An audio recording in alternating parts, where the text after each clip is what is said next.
Hi everyone, I'm going to read to you another book in the Little Book, Little Miss series.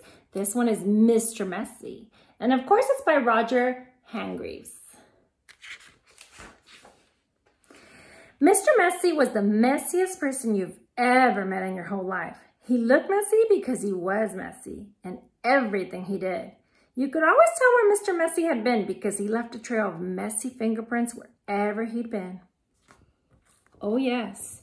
Mr. Messy was messy by name and messy by nature. Mr. Messy lived in a particularly messy looking house. The paint was peeling, the windows were broken, there were tiles missing from the roof. The flower beds were overgrown with weeds. The garden gate was off its hinges. And had Mr. Messy cut the grass in his yard lately? He had not. One morning, Mr. Messy woke up in his messy bed, yawned, scratched, got up, brushed his teeth, leaving the top off the toothpaste, had his breakfast, spilling cornflakes all over the floor, and then set out for a walk, tripping over a broom he'd left lying in the yard 2 weeks before.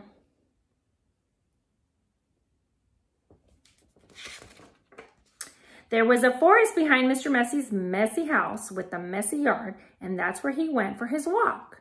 It was a particularly large forest with lots and lots of trees, and it took Mr. Messy a long time to walk through it. But he didn't really mind because he felt like walking that morning. So he walked and walked right through the forest until he came to the other side. And do you know what he found on the other side of the forest?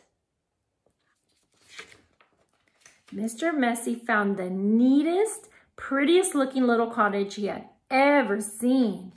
It had a lovely little yard with a stream running through the middle of it. There was a man in the yard clipping the hedge. He looked up as Mr. Messy approached. "Good morning. I'm Mr. Messy," said Mr. Messy. "I can see that," replied the man, looking him up and down. "I'm Mr. Tidy." "And I'm Mr. Neat," said another man, appearing out of the house. "Tidy and neat," said Mr. Tidy. "Neat and tidy," said Mr. Neat.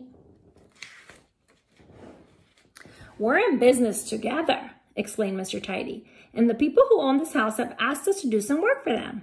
"What sort of work?" asked Mr. Messy. "Oh, we make things nice and neat," said Mr. Neat. "Tidy things up," added Mr. Tidy. "Perhaps we could come along and do some work for you?" said Mr. Neat, looking at Mr. Messy, who was looking even messier than usual that particular morning. "But I don't want things neat and tidy," said Mr. Messy, looking downright miserable at the thought of it. "Nonsense," said Mr. Tidy. "Fiddlesticks," said Mr. Neat. "But," said Mr. Messy. "Come along," said Mr. Neat. "Off we go," said Mr. Tidy.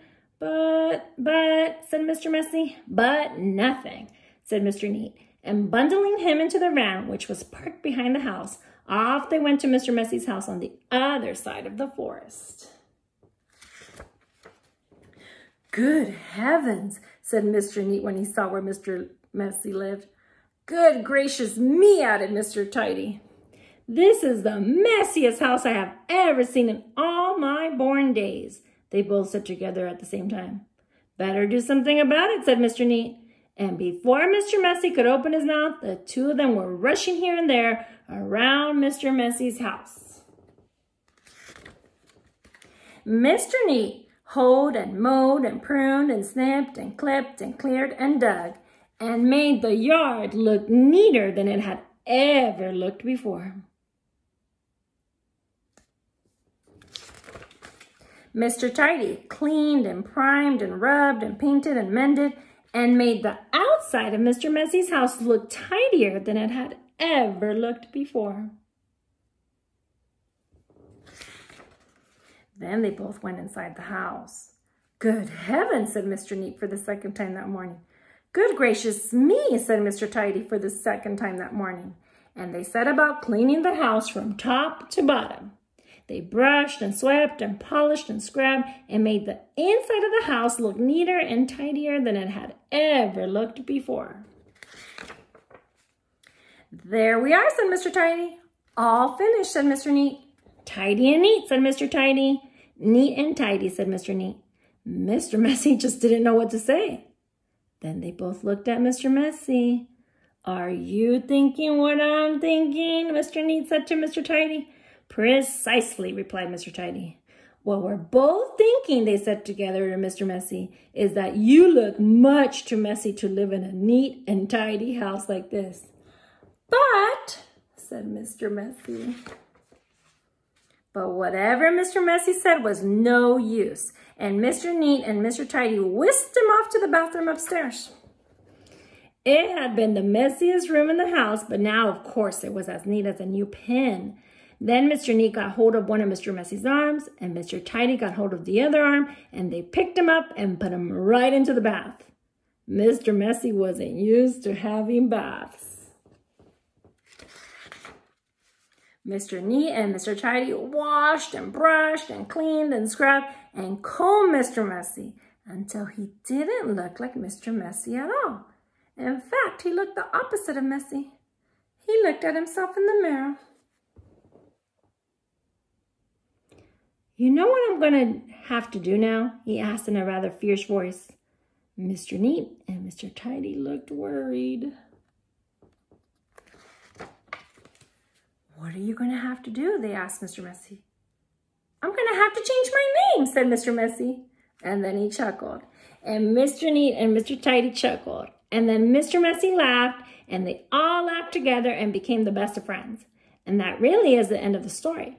Except to say that if you're a messy sort of person, you might have a visit from two people.